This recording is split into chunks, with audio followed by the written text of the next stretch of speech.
Well, hey there. Welcome to this week's episode of Strong and Sculpted, the podcast by me, Kim Constable, also known as the Sculpted Vegan, about all things strong and, of course, all things sculpted. And today's podcast definitely is going to focus a little more on the strength aspect of what this podcast is all about. Because as you know, whenever I developed this podcast, it wasn't always supposed to be about bodybuilding. I really wanted to incorporate the underlying strength that is required to not only be successful in, the gym or in bodybuilding, but really in all aspects of life. So whenever I get asked questions within my private Facebook groups, or whenever I get asked questions on Instagram, whenever I answer these questions, I very rarely answer the actual question that's been asked. And instead, what I do is I look for the assumption underneath the question that's being asked. I look for what would drive someone to ask this question and what would be the behavior going on that would cause them to act this way. So why am I telling you this? Because this week in the 4-week shred group, which is one of my signature programs, we're currently running a 4-week shred $10,000 challenge. And this is the last week of the shred. So of course, everyone's really frantic and they're all asking questions about what should I do after the shred? And where should I go? And should I still do cardio? And how much should I eat? And everyone's like kind of getting a little like worked up about what's going to happen after it, which does happen whenever you're coming to the end of a shred and you're worried about losing, all of your progress and you just want to know what to do afterwards. And so one of the members this week asked a question within the group. And because this member has been a member of many of my groups, she has bought many of my programs, I've actually gotten to know her quite well. And so I've been able to see her what we call her behavior equation. I've been able to see her journey through this and kind of make assumptions, which may or may not be true about what this particular member, may or may not be thinking. A lot of may or may nots in there. But I really went diving deep into the answer, of this question. And then I thought to myself, this would actually make an epic podcast episode. So you guys are going to get the benefit of what I advise this member, because I think that it's something that many of us struggle with. And I think it is something that many of us could be or could have more help with. So before I dive deep into the question though, and dive deep into what my answer was and the topic, we're going to discuss today, what I would like to tell you, as I always do, is that of course we are going to do the draw for January, but we're just about entering into February now. And anyone who leaves a review of my podcast on whatever platform it is that you listen to it on goes into a draw to win any of the Sculpted Vegan programs. And let me tell you, we have loads and loads of programs. And if you're like, yeah, that's kind of interesting to me, I think I'm just going to go check out her programs. If you go to our website, thesculptedvegan.com, you will be able to see all of the programs that we offer. And you may be able to choose whatever one tickles your pink for free. If you leave a review on the podcast, on whatever platform you listen to, a nice review, not a shitty review, because we don't want shitty reviews. We just want nice reviews. And actually, we have hundreds and hundreds and hundreds of reviews on there. And every single month, we pick a winner. And next week, we are going to announce the winner of January, because my team usually picks the winner. They literally troll through all of the reviews that are left. And then they basically choose whichever one they really felt resonated with them that month. And so you could also win, a copy of the 18-month Sculpt and Shred program, which retails at $1,500. People, hello. And it could be yours for free. So get onto whatever platform that you listen on, not on our website, by the way, not on the Sculpted Vegan website. If you're listening here, go to one of the platforms, one of the podcasting platforms, and leave a review there. And we will do the review for January. And next week, we will announce the winner of, we will do a review, leave a review for February. And next week, we're going to announce January's winner. So let's dive deep into the content that we're going to discuss today. So this question that I'm actually not going to read the whole question, I'm just going to tell you what it was about. So one of our members, I'm going to give her a shout out, Michelle. Hi, Michelle. So one of our members, Michelle Snedden, and she actually has a whole Instagram, I think, and Facebook account. I think she calls herself, I should have looked this up actually before I started recording, My Fat Suit Freedom Journey, I think Michelle is called, because Michelle, and she won't mind me saying this because she is so open. This woman has so much courage and I absolutely admire her. I admire her so much, her courage, her strength, what she has come through, the adversity she's overcome. And basically Michelle's story is that, she used to be, I think, a PT years ago, or certainly, in fitness anyway. She was very, very fit. She was slim, toned. She looked absolutely amazing from her pictures. But over the years, circumstances happened and she allowed herself to put on quite a lot of body fat. And so she first joined one of my 4-week shred programs, a different 4-week shred we used to have, which was last year. And I think she cycled through it like 2 or 3 times. I don't know whether it was 2 or 3 times in a row, but I know that she entered a couple of the different competitions that we ran. Back then it was only $5,000. Now we give away $10,000 and $5,000 for second prize. So she entered a couple of different competitions and she worked through the program and she lost an enormous amount of weight. And then she purchased our 18-month Sculpt and Shred program. And I think that she started on it, but then life got in the way and a couple of things happened and then she fell off the wagon and then she got back on and then she fell off. And so she hasn't, in the last year gotten to where probably she would have wanted to get to within her journey just because of circumstances that happened. And so what she was asking me in the 4-week shred group was, she basically was saying, what do you think I should do at the end of the shred? Should I repeat the shred again, the 4-week shred, or should I, buy the 12-week shred? I think she already has it anyway, or, and she did the 12-week shred as well whenever it was running. And she said, well, it's still running, but we ran a competition. And so she entered the competition. And so she was saying, should I do the 12-week shred again, or should I do the 18-month program? And only because I know Michelle so well, I decided to give her advice that was different that I would give other people.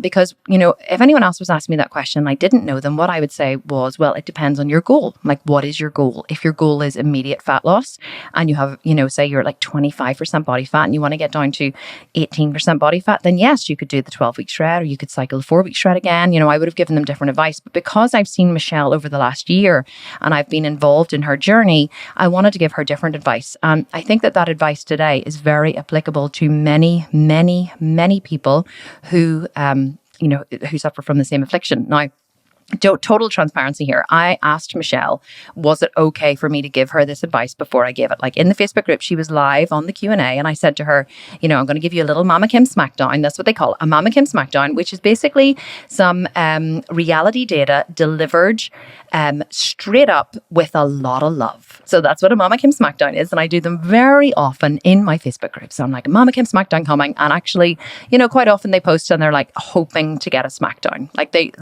They really are hoping to get a Smackdown because they kind of love them so much. That's kind of, the perfect mixture of pain and pleasure. So I said to Michelle, is it okay if I give you Mama Kim Smackdown? And she was like, yes, of course, give it to me. And I said, I'm going to make a lot of assumptions about you. They may or may not be true, but I just want to tell you what I see and what I think would help. So she said, go for it. So basically the advice that I give Michelle is basically what I'm going to teach here now. But, so the first thing that I said to Michelle, or the first thing that I see, the problem I see whenever people embark on fitness journeys or on diets, or people struggle to, really make effective long-term changes in any area of their life, but especially in, body composition, is that we get addicted to short-term results. So Michelle has done 4-week shreds, maybe 3, but I think 4. She's also done a 12-week shred. She has lasted through these shreds. She has done every cardio session. She has followed the meal plans. She has showed up at the gym. She's doing incredible, weights at the gym. She is being really, really, really consistent, and she is really showing up for herself. But yet her weight would tend to yo-yo, and she isn't where you would imagine she would be at the end of a year of, fitness programs. And I think that's because of the reason that I'm just about to discuss. So let me tell you first a story about, how I overcame this particular problem, because the reason why I understand it so well is because I obviously have it myself, which is, I think many of us do to a certain extent. So whenever I was younger, I always wanted to be a millionaire. And people are like, Kim, you can't say that out loud. And I'm like, why not? Like, why not? Like, I always wanted to be rich, right? So and like being a millionaire is a very subjective term, by the way. Like my company turns over more than 1 million. So does that mean that I am a millionaire? Like, or does it mean you're a millionaire if you have $1 million in the bank? Okay. So, but anyway, I didn't particularly want to be a millionaire. I wanted to be what a millionaire represented. So I wanted to have loads of cash, basically, right? I wanted to have loads of dough. I was like, want to be the richest person that I know. And people are like, Kim, you shouldn't say that out loud. I'm like, why the fuck not? Why should I not tell people I wanted to be really rich? I am a really good person, okay? And I know that if I have loads of money, I'm going to do really good things in the world, okay? I'm not one of these, like narcissists, or I'm not, and you're like, really, Kim? I'm getting that sense here listening to you that possibly you might be, but I am not one of the bad guys in the world. I'm one of the good guys, right? So the more money I get, the more good I do in the world, the more people I reach, the more I get the message out there, the more I educate people. Like I am one of the good guys, right? So I always wanted to be really, really rich. And I'm not going to lie to you. I also just wanted to like drink really fine champagne, go on really good holidays, travel first class and do all that crap, right? So I wanted to be really, really, really rich. And I had this vision. I had this dream. I was like, one day I'm going to drive a Range Rover and I'm going to have a full-time personal chef and I'm going to have a full-time housekeeper and I'm going to fly first class to Australia. And I was like, I had all these dreams, okay? So I had this dream of how I wanted to be. And I really had no idea how I was going to get there. I just knew that this was what I wanted. And so one day I decided, well, you know what? If I don't work towards this goal, it's never, ever going to happen. So I decided that I would start working towards this goal. And it all happened whenever after my fourth son, Jack, was born. I was like one of these people who was a perpetual starter, right?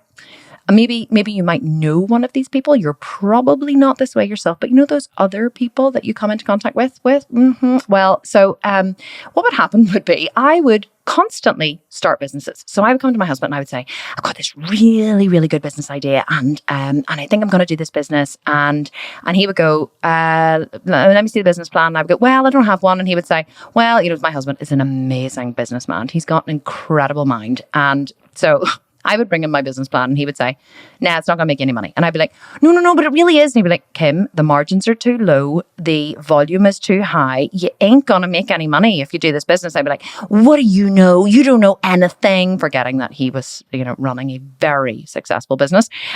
You don't know anything. So I would go off and do the business. And then, and I'd be all excited and starting the business and it'd be great. And then, and then we would get our first initial flurry of customers and it would be wonderful. And then I would just be a bit like, this is like really hard work. These bloody customers are driving me insane. And why do they have to be so goddamn picky all the time? Actually, my business would just be so much easier if it wasn't for the customers. And then I was like, and these freaking staff, they're never turning up on time. And I have to drive them places. And they're like, and I just, I was like, I really wish that I hadn't started this business. And so then I would say, you know what, this business isn't really for me. I realized that it was just a hell of a lot of work and it wasn't giving me what I wanted. And it wasn't going to make me a millionaire. So I decided to close it. And so then I decided that I was going to be famous online or start an online company. So I started researching online companies and I started the Work at Home Mums Network because, I had run a successful business. I'd forgotten conveniently that the business I was running had actually not really made any money. But I was convinced that I could teach other female entrepreneurs to make money online. So other work at home mums. So I started the Work at Home Mums Network. So this is like one of these life coaches. Okay. So in the early days, I was like, these life coaches that you get and they're like 24 and they have zero life experience, but they're a life coach. They're like, it's like, yeah, hi, my name is Callie and I'm a life coach. And I'm like, but Callie, you're like 16. Yeah, but I'm a life coach. I'm like, no. You haven't even lived life. How can you be a life coach? Or, the people who like do one bikini competition and suddenly they're like the world's best online fitness trainer. I'm like, you did one competition, but they're a prep coach and they can prep you for your competition. Sweetheart, you did one competition. The only thing you know is how to get yourself lean. How the hell are you now a prep coach? But, here's the thing. I was one of those people, so I can't talk, right? So I was like, I run a successful business and I just started the Work at Home Mums Network and I was trying to teach, all these female entrepreneurs to be, successful online entrepreneurs. And I was moderately successful. Like, we had the website and we had the members area and we had different members that joined, and I would do these Facebook Lives every week and I would do videos. And if you go to YouTube and look up Kim Constable YouTube, I can't believe I'm telling you to do this, but you will find some of my early horrifying videos from the Work at Home Mums Network. Oh my God, they are horrendous. But you know what? I've never taken them down because I am proud of where I've come from and who I have become. They're part of my journey. So if you go and you want to have a laugh to yourself, go and look up some of my absolutely horrendous videos online, and you can have a little titter to yourself and say, there's baby Kim just doing her thing online. So why am I telling you all this, right? Well, here's the thing. I was constantly starting businesses, but never really achieving anything great. So I was starting these businesses, and I had different companies. I was actually a portrait artist for a while. Yes, I'm very good with the pencil. I was working as a portrait artist, but I realized that wasn't going to make me enough money. And then I, started a language company for children, but that wasn't making me enough money. And it just got too hard to try and find clients, and do all that stuff. And then I started the Work at Home Mums Network, and I got it all set up. And that's how I really learned about being an online entrepreneur. But, it got to a point where I had to try and find more clients, and that was really, really hard. And then I decided I wasn't really cut out for being an online entrepreneur. So then I gave it up, and then I decided to become a yoga teacher. And so I became a yoga teacher. I was a very successful yoga teacher. I ran very successful workshops, in-person workshops, 120 people a month we had coming through our workshops. And that was my most successful business to date. And then I even started a little online thing as well called Yoga Talks, which actually now is very successful. But at the time, it wasn't really successful. And then I was I achieved moderate success with my yoga business. And then I gave it all up to become a bodybuilder. And here was the problem, okay? See, between all of these businesses that I had started, all of them had achieved moderate success. All of them had achieved moderate success. They had made enough money to sustain themselves, but they certainly hadn't made me rich, right? And my goal was to be rich, not like Richard Branson. Yes, okay, who am I kidding? I do want to be as rich as Richard Branson, but I don't know that I'll ever honestly get there. And I don't think it would make me happy if I did, but I wanted to be really, really wealthy. But none of these businesses made me really, really, really wealthy. Why did they not make me really, really wealthy? Because I was addicted to the short-term gains.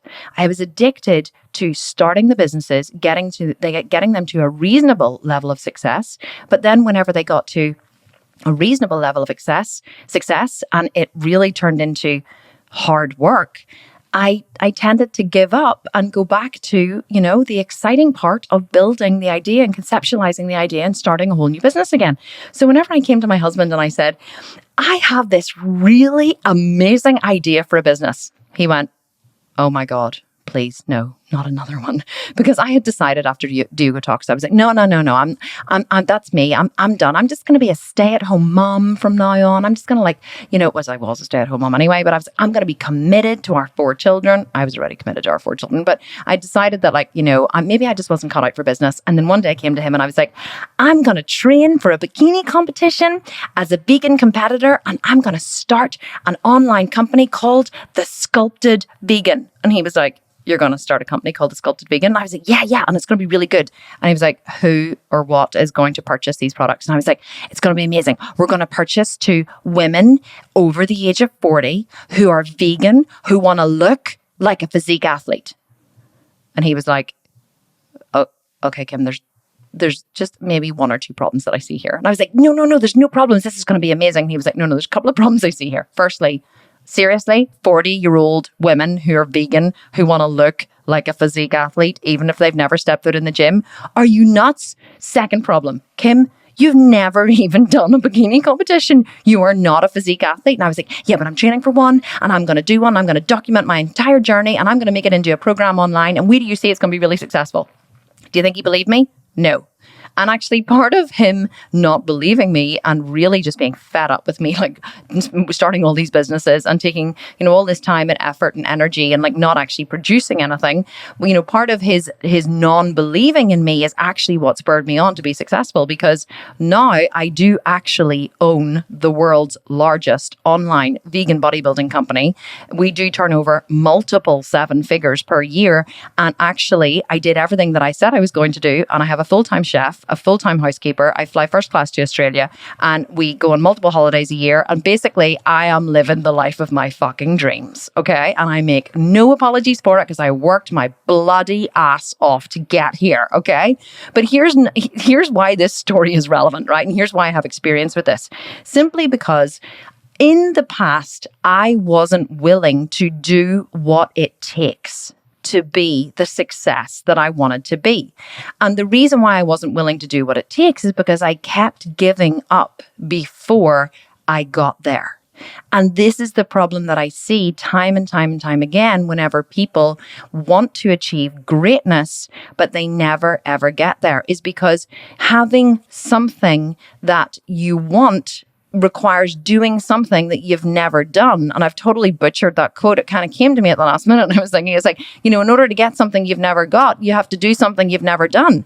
And you have to be willing to go the extra mile. You have to be willing to push through. You have to have determination. You have to have a mindset. You have to be willing to go the hard yard and feel the fear and do it anyway. And all of that, all of that like bullshit that they sell you and all that motivational crap that we all believe in every day on Instagram when we see it, but we never really actually do for ourselves. So how does this relate to the lovely Michelle and her story? So what I saw whenever I looked at Michelle was that Michelle had done several 4-week shred programs. She'd done them really successfully. She had done a 12-week shred program, and she'd done it really successfully. She had purchased the 18-month Sculpt and Shred program, but she wasn't working the 18-month Sculpt and Shred program. She had started it, fallen off the wagon, gone back to the 4-week shred. I think maybe started it again, fallen off the wagon, and then gone to the 12-week shred. I think then maybe started again and then went back to the new 4-week shred. So Michelle, every time she got to a certain point in the 18-month program, she stopped what she was doing and she changed courses and she went to, the shiny new thing, the new 4-week shred that promised, epic results in a really short space of time. And believe me, she did get epic results in a really short space of time, but she just didn't get that ultimate body that it is that, that ultimate result that she's always been craving. So why is it? Well, one of the things that we teach in the Sculpt and Shred program is a concept called the emotional cycle of change. So the emotional cycle of change isn't actually my concept. It came from a book that I read years ago, and I never actually implemented anything in the book, but I got this one component from it, which I've taught over and over and over again, which truly has been transformational in my own understanding of why we do this and what goes on. So the book was The 12-Week Year, and it's by Brian Moran and Michael Lennington. It was a really good book, and if my business had been in a different place, I may have recommended the things that they said to do in the book, but this emotional cycle of change was just absolutely epic. So here is what happens whenever we embark on a new project, whether it be business, whether it be the gym, whether it be a relationship, whatever, okay? This emotional cycle of change can be applied really to any area of your life. You can apply it to your marriage. Like I said, you can apply it to your friendships. You can apply it to your business. You can apply it to your body. So here is what happens with the emotional cycle of change. The first stage of the emotional cycle of change is uninformed optimism. Uninformed optimism is a beautiful, beautiful stage. Uninformed optimism is the stage at the start of your gym program or your relationship. When all you can see are the benefits and none of the downsides. So like you see, say, the 18-month Sculpt and Shred program, and you go, oh my God, that looks absolutely epic. Like, look at all of those people who've graduated the 18-month program. Look at what they look like. That woman's 60. She looks better than I did when I was 20. Oh my God, look at Kim Constable. She looks epic. Oh my God, it sounds amazing. And they give you meal plans and they tell you exactly what to do and has a full interactive members area and there's instructional videos. And you start telling your husband, you're like, I really want to get this program. This is amazing. This is the program. This is the program that is going to get me a physique athlete's body. I am going to look like Kim Constable in 18 months. I'm going to have abs. I'm going to have quads. I'm going to have a big round full booty. And I'm going to wear that thong bikini that I've always wanted to wear. And my husband's going to fancy the pants off me. And it's going to be epic. And you go around telling people and you say to your husband, oh my God, or you say to your significant other or your mother or whoever, like, I got this program. And they go, but how are you going to fit in like all those gym sessions? You go, no, it doesn't matter. Like, I'll make it work. I'll get up early. I'll get up at 4 a.m. a.m. And she's like, yeah, but like, does this mean you're going to have to cook like a different meal for you and a different meal for the family? Doesn't matter. Doesn't matter. I love cooking. Like, look at me over here. Just cook. Yeah, totally love it. Like, I'll make it work. And no matter what anyone says to you, you're like, no. I'm gonna make this work. Like, this happens in a relationship as well. You know, you go into a relationship with a man or a woman or a significant other, and you're like, oh, this person is amazing. And, you know, you just look at them through rose-tinted glasses and you're like, aren't they just amazing? Oh, look at that. They texted me in the morning. And they text me every morning before I wake up and say, good morning, beautiful. I've never had anyone make me feel so good. And he paid for dinner. And like, she drove to pick me up. And like, and we talked for hours. And you start telling people about this incredible person that you've met. And they're like, yeah, but aren't her family like cocaine addicts? You're like, no, it doesn't matter. No. She's not like them. It's completely different. You're like, hasn't this guy hasn't he been married 4 times? Doesn't matter. No, this time's different. Yes, absolutely. But those women, they were not right for him. I mean, they just weren't right for him. They just didn't understand him the way I understand him. Like, he would never be unfaithful to me, and you're like, rose-tinted glasses. There are no downsides. There are only benefits. So you start in the relationship, or you open the business, or you start on the fitness program, and you're so happy, and you download all the materials, and you get into the gym, and you buy your new gym gear, and you buy a NutriBullet or a blender and some protein powder and a pair of Cobra grips, and you are rocking and rolling and ready to go.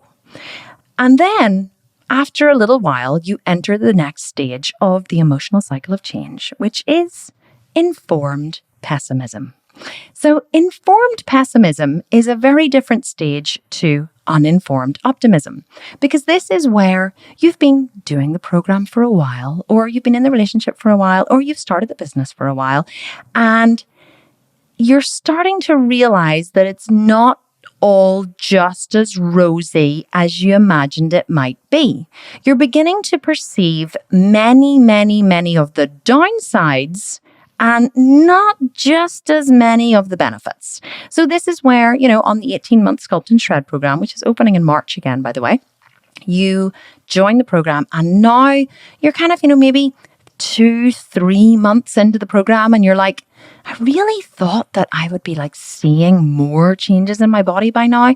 And I'm kind of really getting fed up with constantly tracking my macros and my calories. I mean, who has time for that shit, really? And I just, I really used to enjoy drinking wine every night. I don't know why I ever thought that I could be the kind of person who didn't drink during the week. And I'm not really sure that I enjoy the gym, and getting up at 5 a.m. to go to the gym, it's kind of, I thought it would be fun to be a morning person, but I've kind of realized that my bed is much warmer than 5 a.m. And, and so you're like, fuck, not the gym again. Do I really have to do this cardio? And, everything becomes just a little bit more difficult. The realities of the program have hit you smack in the face, and you're beginning to wonder why in God's name you started in the first place. You start to look back and think, was I really that unhappy? Was I really that fat? Do I really care that my belly is bigger than I want it to be? You start to question, you start to question your own process of even joining this program in the first place. But it's not bad enough to give up, but it's kind of not good enough to keep going. And you do keep going, but you're definitely suffering from a little bit of a loss of enthusiasm. And unfortunately, it gets worse, because after informed pessimism, you hit the stage called the Valley of Despair. And the Valley of Despair is just as joyful a place as the name suggests. It's horrible. The Valley of Despair is the point where you can see zero benefits of doing this shit every day, and all you can see are the downsides.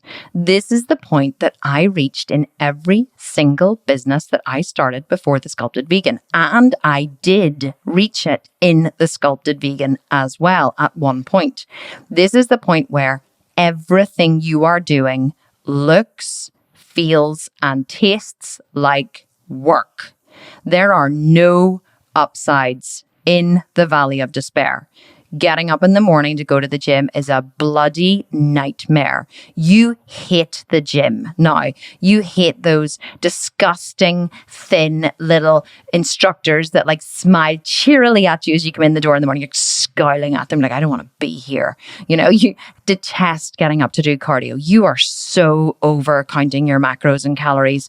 You're like, oh, I don't even know why I wanted to be lean and sculpted and toned in the first place. You know, this is just work. I never signed up for this shit. Like, I didn't believe that it was going to be this hard. You know, this is the point in your business where everything is set up.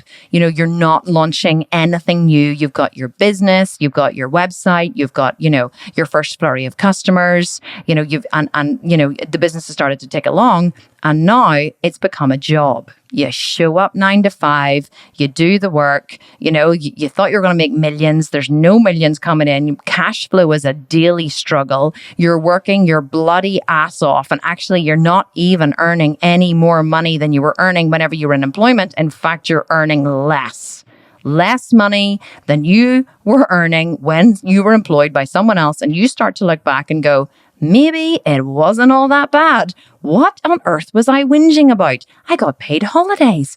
I used to get a salary at the end of the month. I used to have money to spend on wine to drown my sorrows on the weekend when I'm feeling like shit, and now I don't even have that.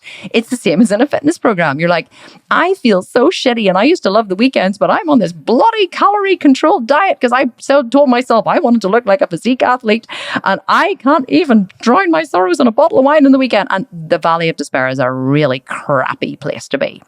Here's the problem with the valley of despair. Yes, it's a shitty place to be, right? But if you don't keep going through the valley of despair, you'll quit. You have two options in the valley of despair. Keep going or quit. Do you know what most people do? Most people quit. Now, quitting is not bad if it's something that isn't working. I am actually really, really glad that I quit all of the other businesses that I had started, because if I hadn't have, then I wouldn't be the success that I am today with the Sculpted Vegan. However, with bodybuilding, quitting is not an option. The only way to get to your body goal is to keep going. But similar to a business, if the program that you're not working at the minute isn't working for you, then you can quit and start a different program. But if you don't finish that program, you will never, ever, ever get out of the valley of despair. Because the minute you switch from one program to another program, you have to go through the whole process again. So you can eventually reach your goal, like I did with the business. I moved sideways in businesses, and I quit this one and quit this one and quit this one and quit this one until I found the business that I truly, truly knew would get me the result that I craved. And then I kept going through the valley of despair. So the thing about fitness programs is when you find a fitness program that you know without a shadow of a doubt will get you the results that you want, you will never, ever, ever get those results if you quit in the valley of despair. But this is what most people do. And do you know what happens whenever you quit the valley of despair? Do you know why people do it? People do it because we're comfort seekers. It's uncomfortable in the valley of despair. We want to go back to being comfortable. So we quit the valley of despair. We climb right back out the valley, out from whence we came, and we start another fitness program. And guess what happens? We go through the cycle all again. Oh yes, we go right back into uninformed optimism, where you tell everyone, oh my God, I've got this new fitness program. It's absolutely amazing. I can train from home. I'm going to look like this person. And they go, hang on a wee second. Wait, were you not doing another fitness program? You're like, yeah, but you know what? That one just wasn't working for me. It wasn't getting me the results that I deserved. So I'm doing this one over here now. And they go, oh, right, okay. And then you meet them again in a year and you're like, oh my God, yeah, I'm doing this fitness program. It's amazing. They were like, but didn't you change to like Beachbody program? And they're like, yeah, but you know what? That wasn't working for me. So now I'm doing this program. And because what happens is we are addicted to the cycle or to the stage of uninformed optimism. We're addicted to it because it feels great. We do this with hobbies as well. Do you know those people, like those other people who are perpetual hobby starters? It's like, I'm going to go fishing and I'm going to be the world's best fisherman. And so they take up fishing and they buy all the tackle, they buy all the gear, they go fishing. And then after a while of really not catching anything and having to go through the learning curve of, learning how to fish, they're like, yeah, I wasn't cut out for fishing. And they decide they're going to go biking. And then they buy bikes and they buy a bike for their wife. And then they all go biking. And then they realize that actually getting fit enough to cycle for long periods of time is not only hard and boring, but it's not really that much fun. So the bikes collect dust in the garage and then they decide they're going to take up art. So they buy easels and paint and they start painting. And, the cycle continues because we're addicted to the uninformed optimism. But here's the thing. You can get back to uninformed optimism in a different way if you keep going. Let me explain. Instead of climbing back out of the valley of despair, which feels more comfortable in the moment, but ultimately leaves you unfulfilled in the long term, if you keep going through the valley of despair, you eventually reach the stage of informed optimism.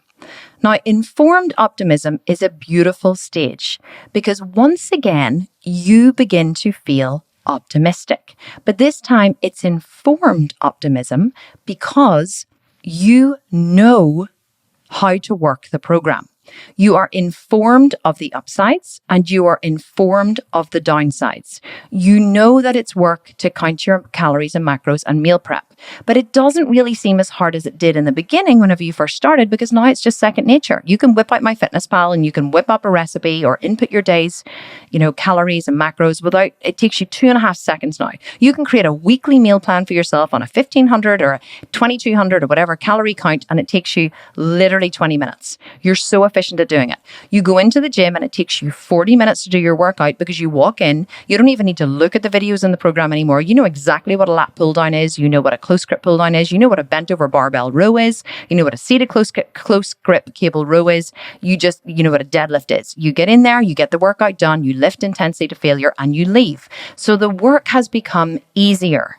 A lot easier, but also you start to perceive the benefits. This is where you start to look in the mirror and you go, oh, there's a delt. Oh, look, my goodness, I can see my shoulders popping. Is that a tricep that I see?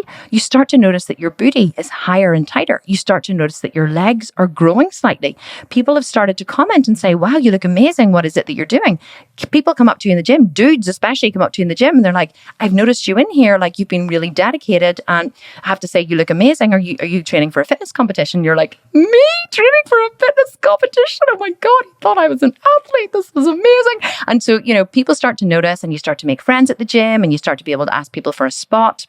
And, you can't even imagine going back to drinking wine every night because of course you still drink wine or vodka or whatever it is on the weekend because you can eat and drink anything on the Sculpt and Shred program. But, this all becomes a way of life now. And you've enrolled your husband or your wife into coming to the gym with you. And that's like your special time that you two have together and they don't resent you anymore for going to the gym. They have a massive amount of admiration for your success and they want to join you in what it is that you're successful at because you've inspired them. And not only have you inspired them, but you're inspiring other people around you and just seeing you show up every single day for yourself and push through with tenacity and determination and discipline and courage has inspired other people to want to get fit as well and want to be like you. And they're starting to come to you and ask for advice.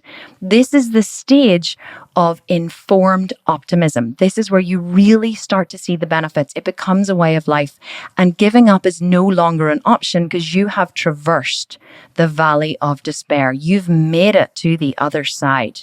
And the last stage after informed optimism is success and fulfillment.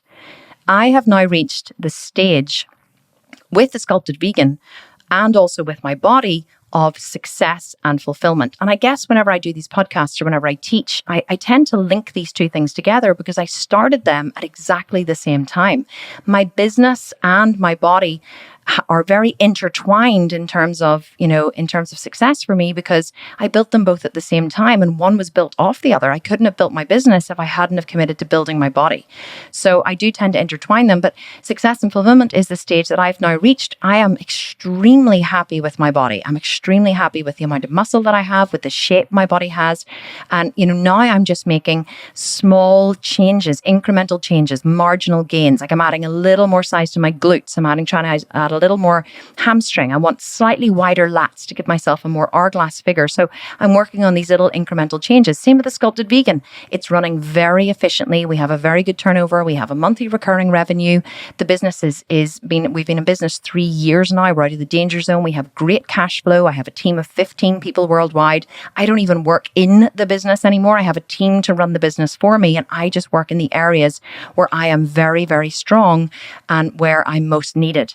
And it's the same with my body as well. Like I don't have to keep pushing in the gym anymore, which I do anyway because it's second nature. But I can take a week off and it doesn't worry me. I can eat like a horse, which I'm doing at the minute after a shred, and it doesn't worry me. I don't care about putting on a bit of body fat. I've lost all my fear over will I get there, because I'm there, and now all I'm doing is improving what I've got. And so it's so important to get to that stage, but so few people get there because they give up in the valley of despair. But let me tell you, see the stage of success and fulfillment? It is so much sweeter than uninformed optimism. Uninformed optimism is exciting. It's that rosy time at the start of a relationship. It's that, that exciting time. But the thing is, it's not built on anything. It's only built on a dream.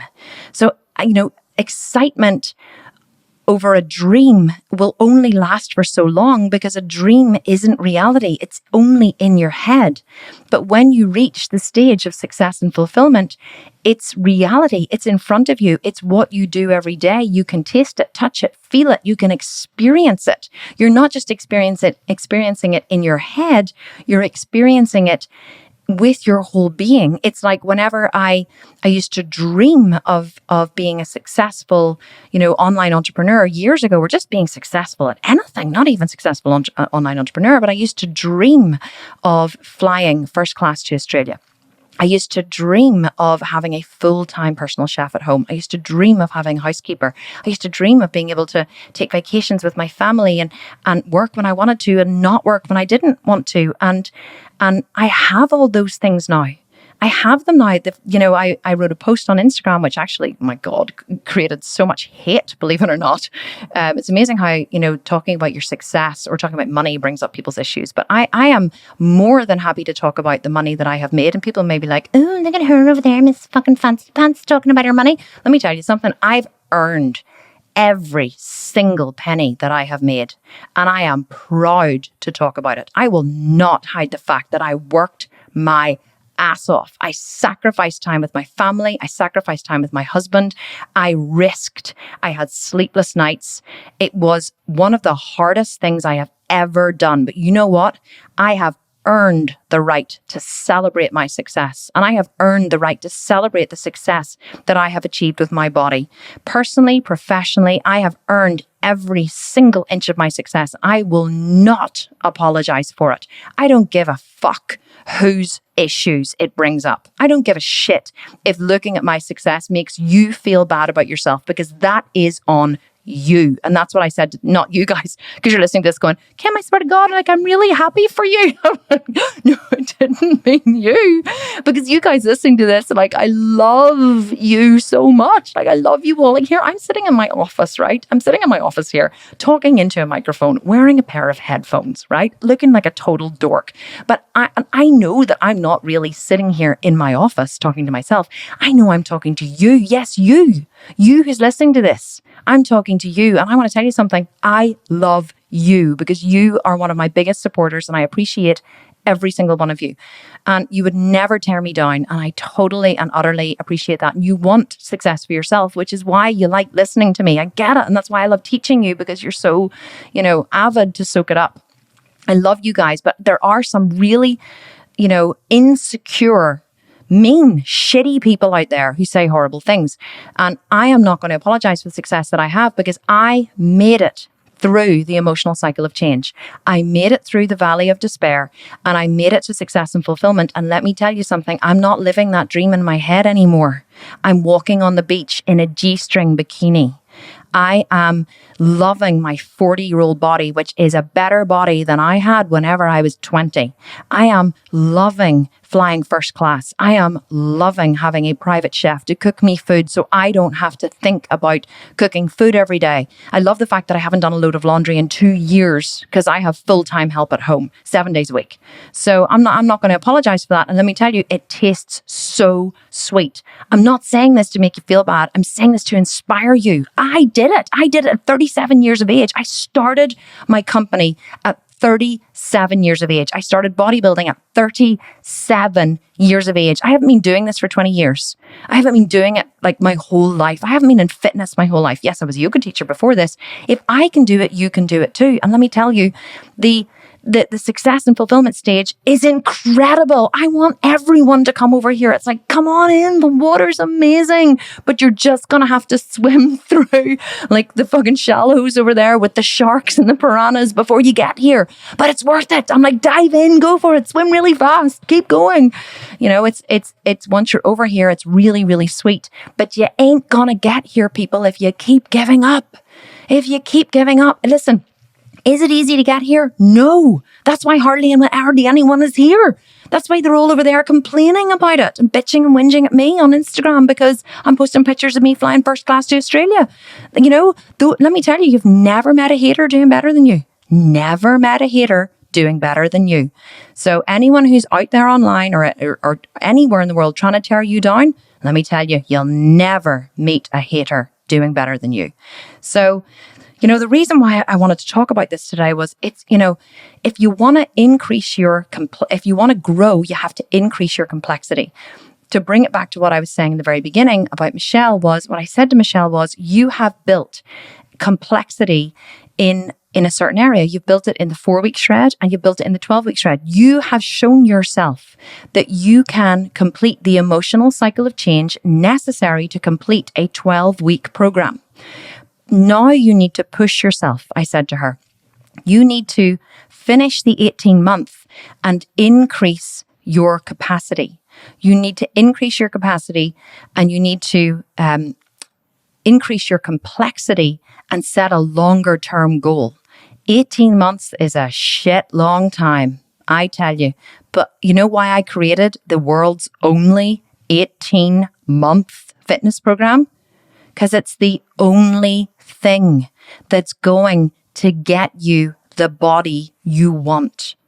If I could get you the body you want and deserve and are willing to work for in 12 weeks, I swear to God, I would create it for you. If I could figure out a way for you to get there quicker, I would do it. But I can't because it isn't possible. Just like building a business isn't possible in any shorter time than it's possible. People say to me, oh, Kim, how have you built the Sculpted Vegan so quickly? I'm like, I've been trying to be successful for 8 years. My 8 years of trying and failing at businesses and learning the online marketing world is why I'm the success I am today. I am not an overnight success. I'm an 8-year overnight success. It's taken me nearly 4 years. I'll be 41 in April. It's taken me 4 years, let's say, to build the body that I have now. 4 years. 18 months is nothing. 18 months will give you an incredible start. It'll take you from where you are now to closer to where you want to be. But at the end of the 18 months, what you realize is this is a way of life and you're just going to keep going. So that's why I sell an 18-month program, because this is what it takes. But if you go into something like the 18-month program, or whatever reason you're listening to this podcast for, you may not even listen to me for fitness advice, right? But if you want to change something and you really want to reach that stage of success and fulfillment, you gotta be willing to go through the emotional cycle of change and keep going when the going gets tough. There's no other way to get to success and fulfillment apart from to keep going through the valley of despair.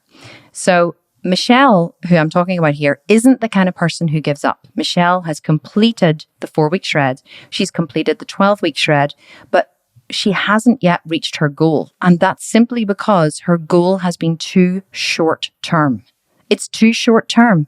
Yes, she has the tenacity and the strength and the commitment to get through those shorter term programs, which are not easy programs, by the way, but she hasn't yet built the emotional muscle needed to get through the 18-month program, which is actually what she wants to do if she truly wants to change her body.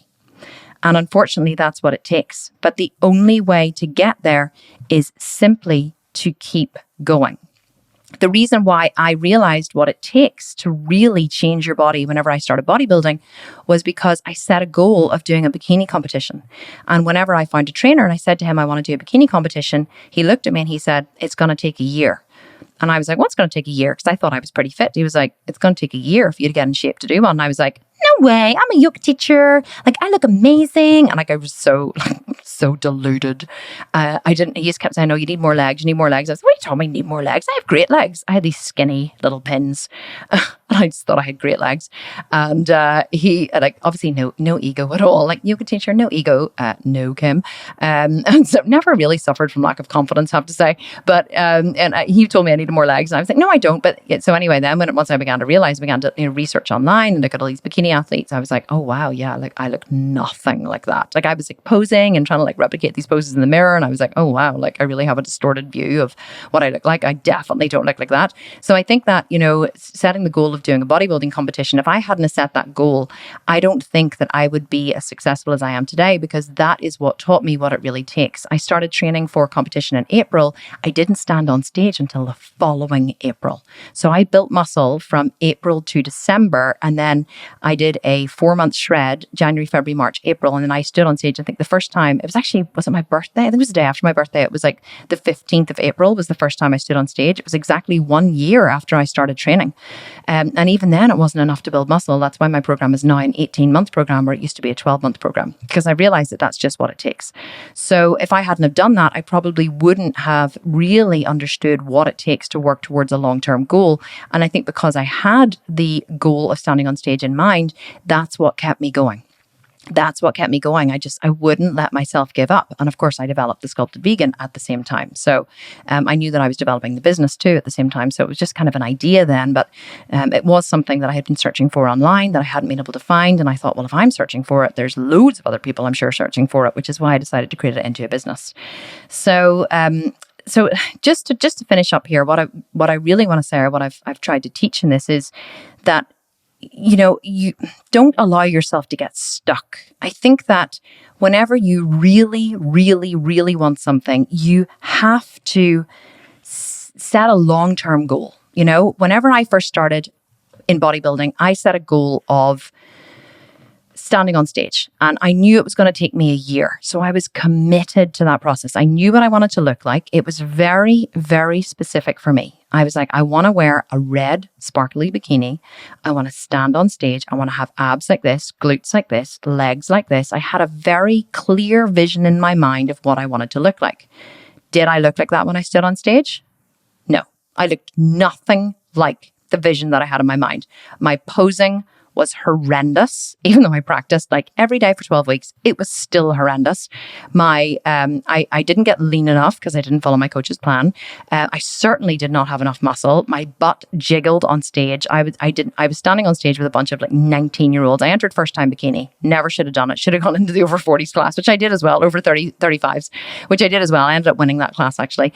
But in fairness though, I was standing on stage with a bunch of 19-year-olds, and I ended up coming 5th in a big class of first time bikini. So I have to say, I didn't do too badly my first time out, but I didn't really care about winning or not winning. What I cared about was what I looked like. And see, when I got off stage, my show was on a Sunday.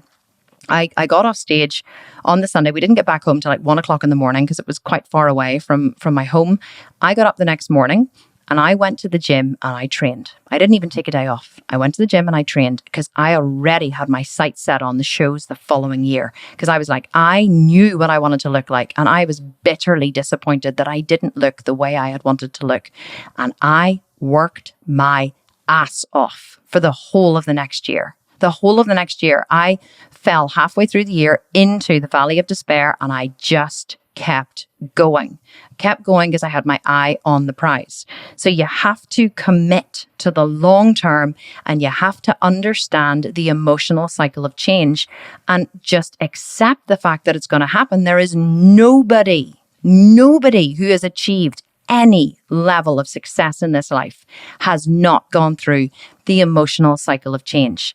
And if they haven't gone through that, they haven't really worked, or they haven't really had to work hard for the thing that they have.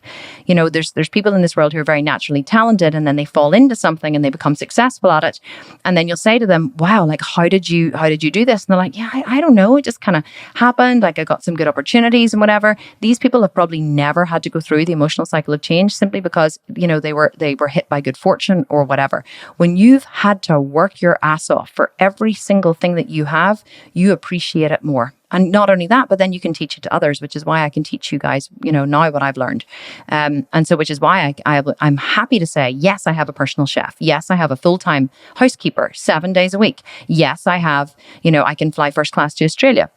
Yes, I can go on multiple holidays. Yes, I can afford a Range Rover. You know, I can say these things because I've worked for them. They feel so solid in my body that I do not feel any shame in saying, yes, I have these things because I worked for them. I own them with every fiber of my soul. And that feels so good. The body that I have, the glutes that I have, my husband and I went training today in the gym. He came over to Mark's gym, my trainer's gym, for the first time ever, and we trained legs. And I was so impressed by him and how hard he lifted. But I was like, I had 4 20-kilo plates per side on the squat rack. I was squatting 180 kilos.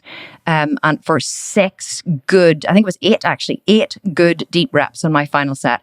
I swore, grunted, complained and like pushed for every single one of those reps. And that's why I have great legs, and that's why I have great glutes, because I refuse to give up. In fact, it's funny, just before I go, I want to tell you, there's a couple of people have mentioned in the Facebook groups about how they don't like the intro to this podcast, where I go like, you know, there's like the noise. And I don't think that, and a couple of people said, oh, I don't really like it. You know, it kind of scares me when it comes on, and, you know, oh, I wish you'd change it. But let me tell you about the intro to this podcast quickly before I go. So that intro of me going, that was actually taken from a video of me training in the gym, where I was on an incline hack squat.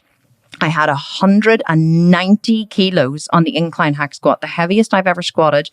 And I was pushing for every single rep. I honestly felt like I was in labor. Felt like I was giving birth again.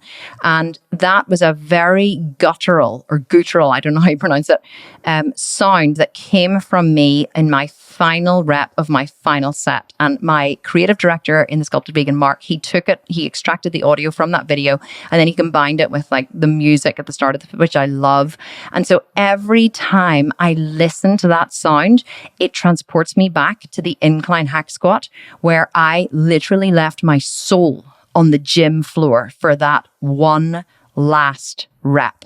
So it has a very personal meaning for me, and I would never change the start of this podcast, because it truly has such a deep and personal connection for me. And so, but that is what it takes. That sound is the sound of work. It's the sound of truly what it takes to be successful in any endeavor, in any area of life.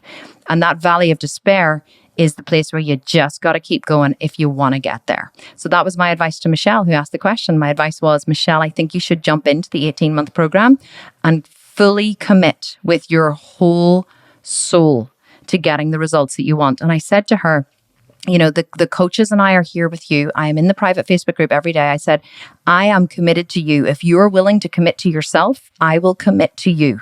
I will commit to supporting you through your journey, because I know that she's going to hit the valley of despair at some point, because everybody does. And I said to her, the coaches and I, we are here for you. We know you from the groups. We are here to support you every step of the way. And all the coaches started chiming in, because they were all on the live, and they were like, yeah, Michelle, we're here. We love you. We're here to support you. And it was was so beautiful. It was so beautiful. And she was like, okay, I'm going to do it. The 18-month, here I come. I'm committed. And we were like, yay, and collectively cheering for her. So I hope she's listening to this podcast. If you are, Michelle, I love you. I absolutely respect you. I think you are amazing. And thank you so much for letting me tell your story to the world on the Strong and Sculpted podcast. But I think that, you are braver than I think many people that I've met. You could be one of the bravest people I've ever met. And I have so much respect for you. And I cannot wait to see you and the changes that you make at the end of the 18-month program, because I know that you're going to commit to this and you're going to get through this. And I am not going to let you fail. I am not going to let you fail. I swear. If you're in this, I'm in this right by your side. So guys, thank you so much for listening to this episode. Don't forget to jump over to wherever you're listening to the podcast, iTunes, Spotify, Podbean, I think is another one. Leave your review. If you want to send me a screenshot of it on Instagram, my Instagram handle is @thesculptedvegan. If you don't follow me, make sure you follow me over there too, and we can connect in the DMs. So send me a screenshot of your review, because I love it when people send me screenshots because it makes me feel so happy to read them.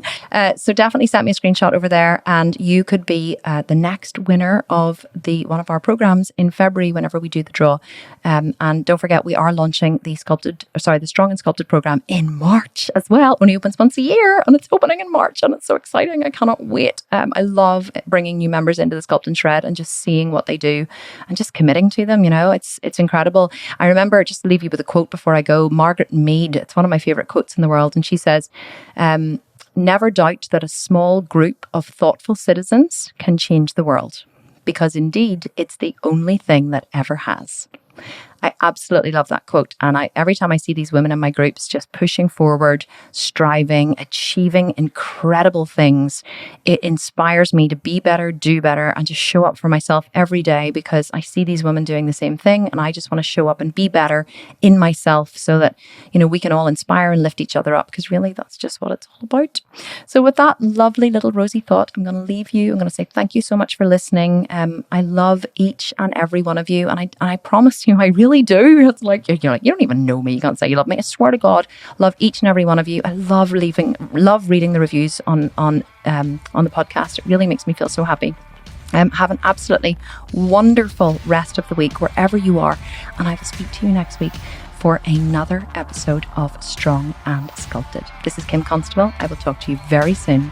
Bye for now.